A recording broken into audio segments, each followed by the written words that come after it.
Temple, one of the Colour in Your Life artists that was on a few years back. Sandra, tell me, how did you find the show, and has it helped you at all along your way with your career? Well, the show was really easy to work with. You lot were a great team, and at the time I was quite worried.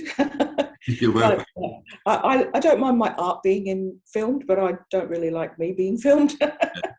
But it was very good. I got a lot of response from other artists, and my classes went through the roof. Mm-hmm.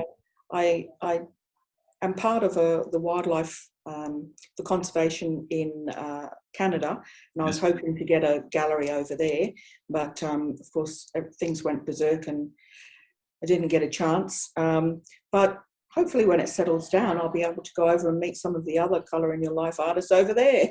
Yeah, which would be fantastic, without a doubt. So, but I'm glad that you were on the show, and we're glad that you enjoyed what we did. And would you recommend it for other people as well? Definitely. Yeah.